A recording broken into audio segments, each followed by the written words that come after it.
shit we're leaving, baby. Everything you wanted is within your bag, lady. I see you're holding back your dreams and now you're waiting. Everything you wanted is everything you needed. So don't come running back on the weekends. Everything you wanted is everything you needed. Yeah. Don't come running back on the weekends. Everything you wanted is everything you needed.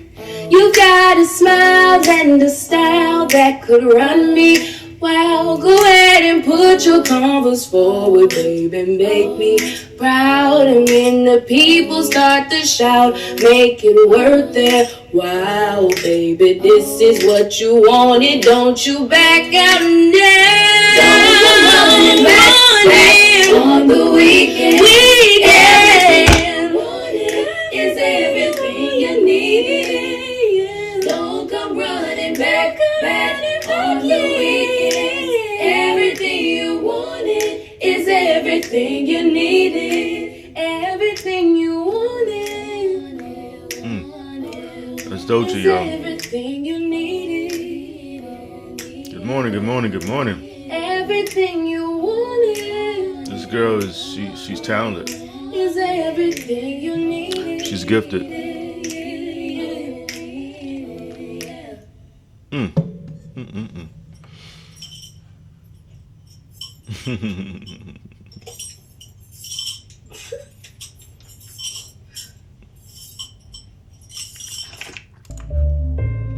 All right, y'all.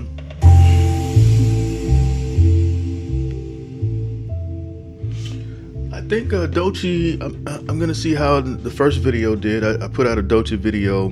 Well, I made one yesterday. I put it out this morning. I'm gonna see how these Doechii edition videos, just start off the writing with her, because like I said yesterday, we're on similar paths right now, but she's way ahead of me. I had a head start. I had like a 30-year head start, and this young lady is awesome. Anyways, as you just saw, she's awesome. You didn't see her in a fancy studio. She was on a bed.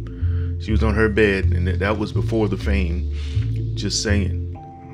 And I think she was still a teenager then. Anyways, I'm gonna kick this right off.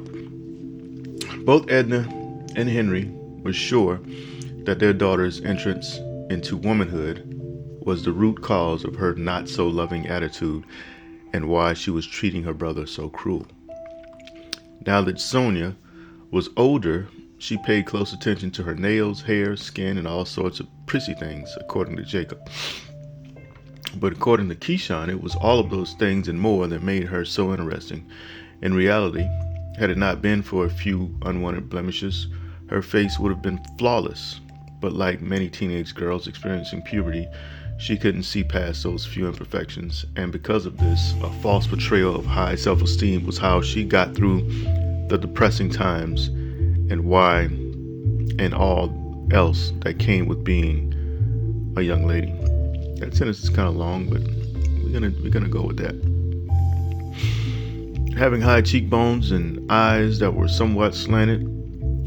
This is another thing I noticed yesterday when I read this. Y'all know I didn't discover her, but I just found out about Doechii like a month ago. Like really saw a video with her. I kept seeing Doechii. So I was like, let me do a little investigating. And so what I did was I just went on YouTube, typed in Doechii as best I could spell it. I think I put an L. I thought it was Doechii. And then I was like, no, it's Doechii. Like Do as in money, Chi as in good energy. That's a dope name too. I don't know if that's the name. I don't know how she came about with that name, but anyways. And I still don't know a lot about her. But I started looking at some videos, and the first video I saw that really stood out to me is when she's outside.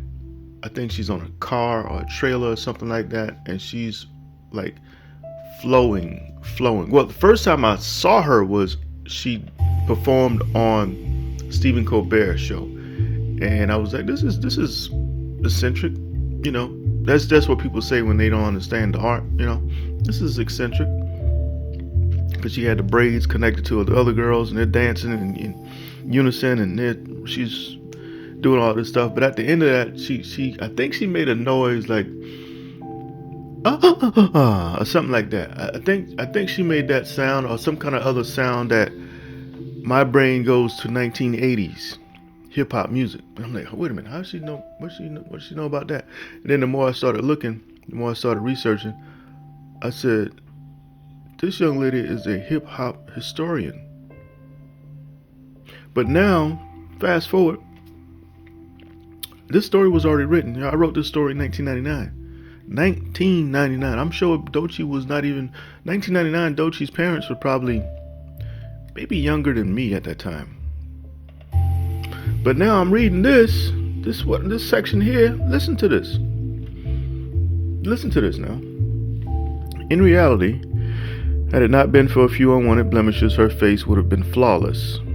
But like many teenage girls experiencing puberty, she couldn't see past those few imperfections, and because of this, a false portrayal of high self-esteem was how she got through the depressing times and all else that came with being a young lady.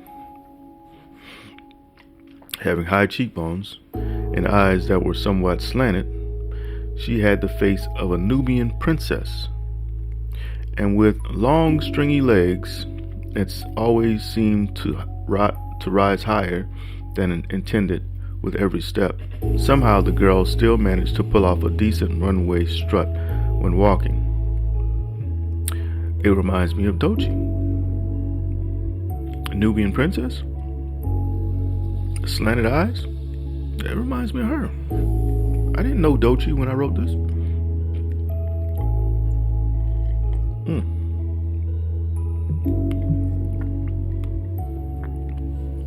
Y'all let that sink in.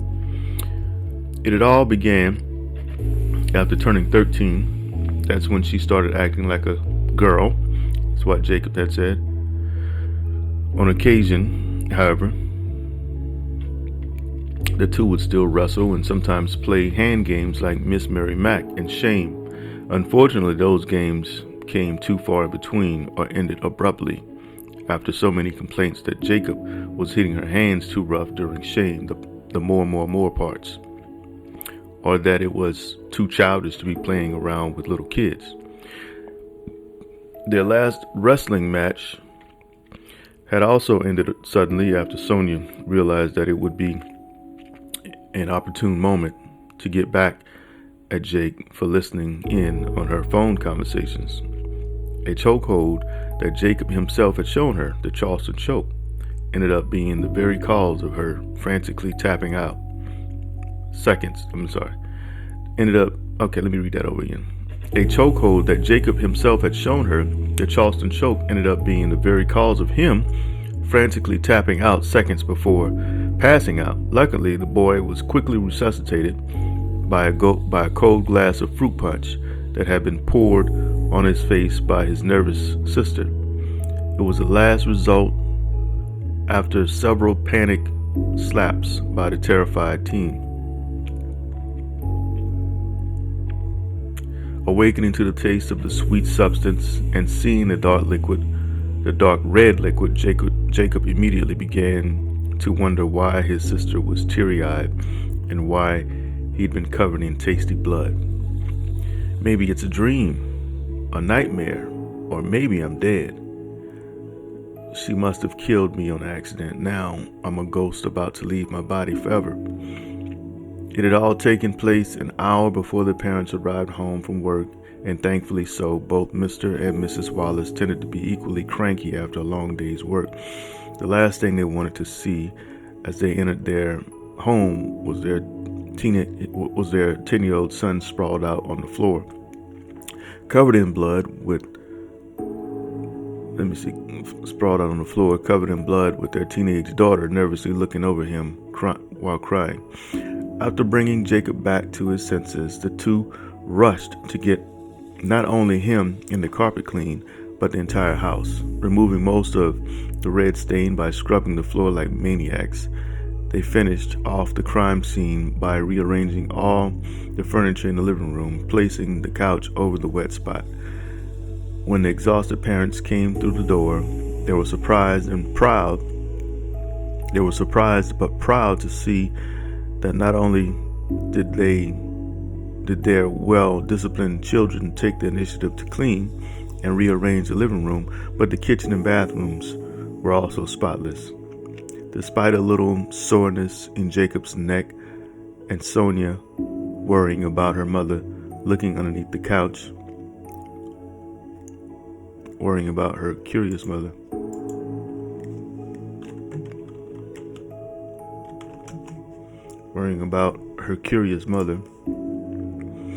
Looking underneath the couch, it turned out to be a good night for the two after all. Alright, so now we go to chapter 3, Mischief. Alright, I also have a note over here. Tobias and Lilith. Tobias and Lilith?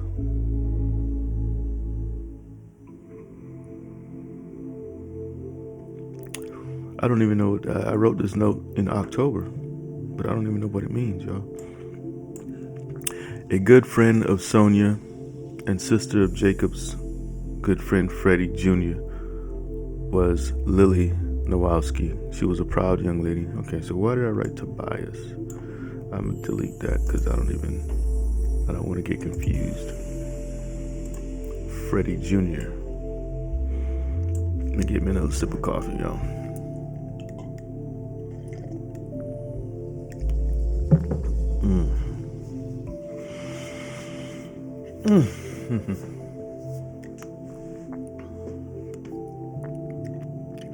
Another thing about Miss Doechii,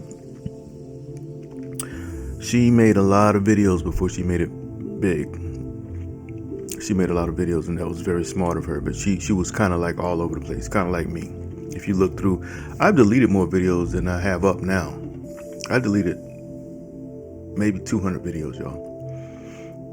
Maybe more than that. I don't even know. But I've deleted a whole bunch of videos. And if you watch all my videos right now, you'll see that I'm all over the place. But I'm not gonna get ahead of myself. I like Doechii, and I'm attaching her name to these videos because I feel like her fans may be interested. And I'm not taking away her fans. I don't know what I'm doing, but I'm doing it. Like I said, I'm old enough to be her dad. She's in between my two youngest. She's in between the two ages of my youngest children.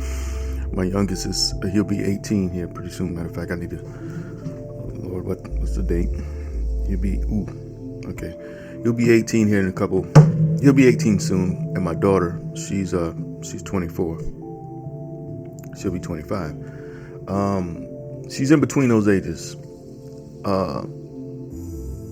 Anyways, a good friend of Sonia and sister to Jacob's good friend Freddie Jr. was Lily Nowakowski.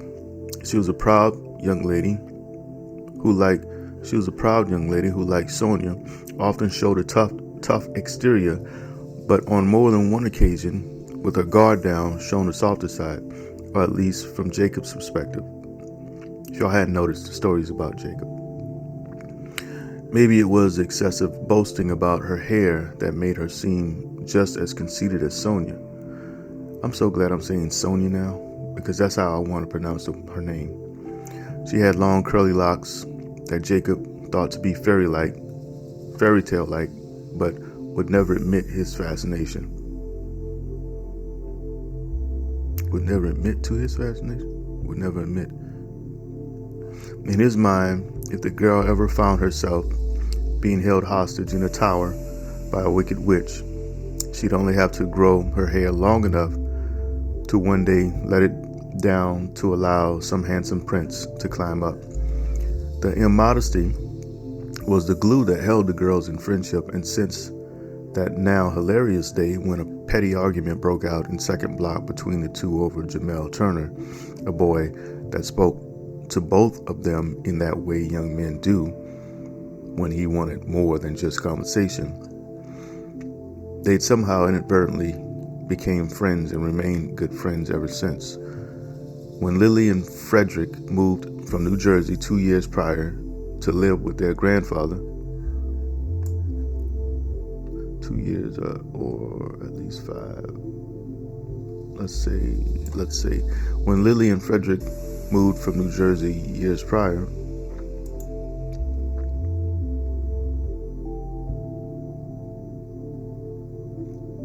we'll leave that for now. Shug lived with their grandfather Shug. Jacob and Frederick seemed to have become best buds overnight. The girls, however, never talked much at all whenever Shug forced his grandchildren over to the Wallaces to visit.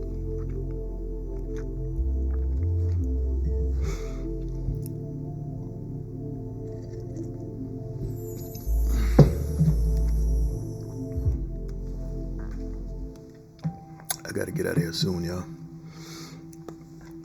Lily and Frederick were biracial, half Polish and half African American. But being that most black people in the South didn't see any difference between the variations of European ethnicities, the two were considered by their black schoolmates as light-skinned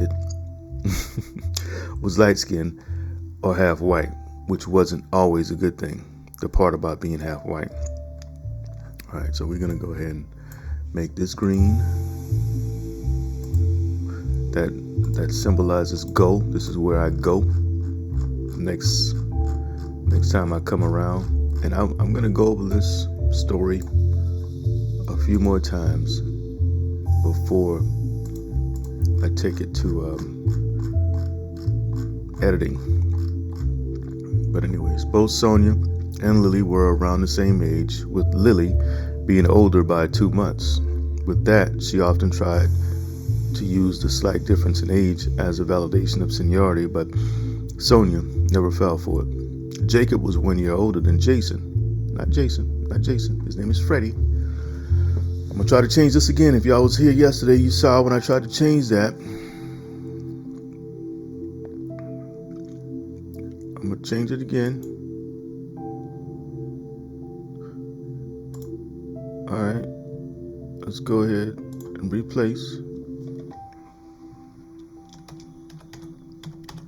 Jason with Freddie.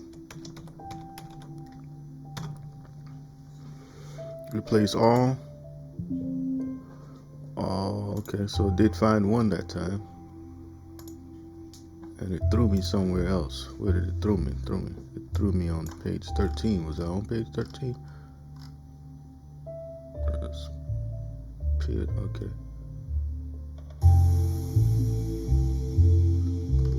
What did I just do? What did I just do, y'all? Did I do something wrong? Let me see.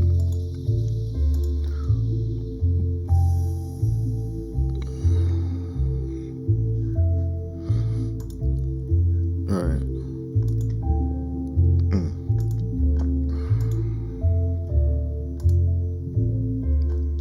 So find Jason, replace that with Freddie. All right. Shout out to my cousin Freddie, man. Rest in peace. Love you, boy. Love you.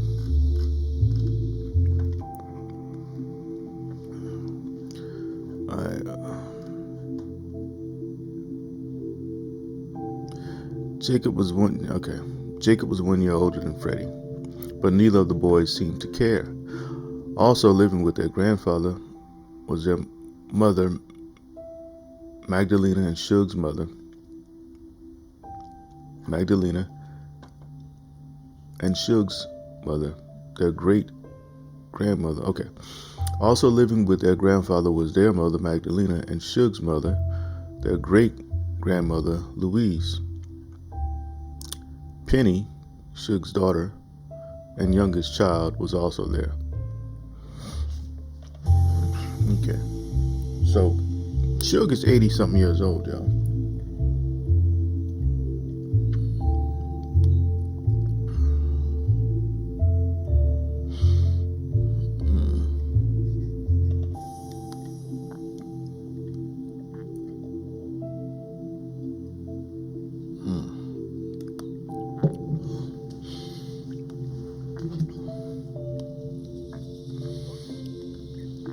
I really got to get out of here. I got to drive all the way upstate South Carolina. Y'all know I'm closer to Charleston. That's a pretty good drive. I got to go all the way to Spartanburg. I'm gonna leave it right here though. No, I'm gonna go a little bit longer. Also living with their grandfather was their mother Magdalena, and Suge's mother, their great grandmother Louise. Penny, Suge's daughter and youngest child, was also there. I got to do some work on that. Though she'd never been diagnosed with any mental abnormalities, Penny's cross-eyed.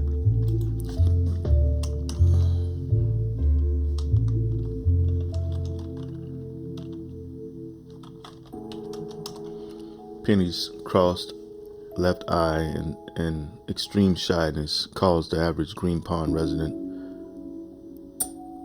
to place judgment. Okay, I got to do some work on that. When Suge's son, Frederick Jr.,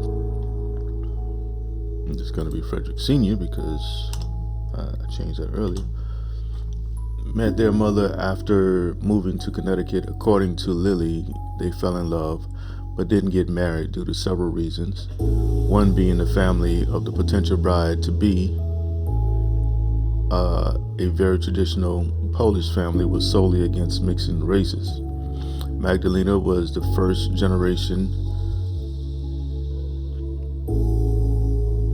to actually grow up in the United States. Her parents had moved to New Jersey in the 70s and later moved to Connecticut after finding good jobs. Starting a family with Magdalena being the only child, they were on the road of becoming proud Polish Americans. When their only daughter got pregnant at the tender age of 18 by this big black funny sounding southerner, it was an embarrassment for the family. At age 24, with a little girl and baby on the way and living in Newark, New Jersey, where Magdalena had other family besides her judgmental parents, Frederick Jr. had begun to think that the family life wasn't for him. He left home several times over the years. The two never got married. For that reason, both Lily and Frederick shared their mother's last name, Nowakowski. When times got so bad for their mother, she called Suge 2 years before coming to Green Pond, crying her eyes out with nowhere to turn. Without hesitation, he invited her and the children to come live with him for as long as they needed.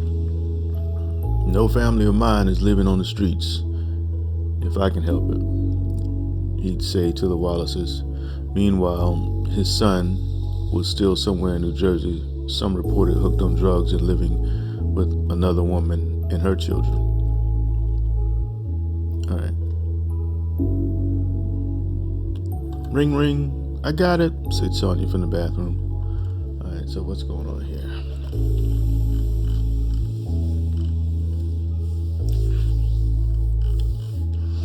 All right, y'all, I'm gonna have to stop it. Because I gotta go. Ring, ring. I got it, said Sonia from the bathroom. With every ring, the girl's anticipation grew. Soon, she cut short a grooming session and scurried away from the bathroom mirror to her room. Hello? She answered. Hey girl, what you doing? Asked the person on the other end. Who this? Asked Sonia. Girl, quit playing. You know who this is. Oh, it's just you. You sound different, Sonia said. What do you mean I sound different? Lily replied. You just sound old, that's all. What? What you trying to say? Said Lily. I'm just saying you sound different. Okay, so this is where we're going to stop it right here for today. I got a little work to do. But that's okay. It's all good. I'm gonna pick it back up right here, right here, tomorrow. All right. Thank you all for stopping by. This is Anthony L. Kelly. It's been fun. Till next time, hit that like, leave a comment. I'm out.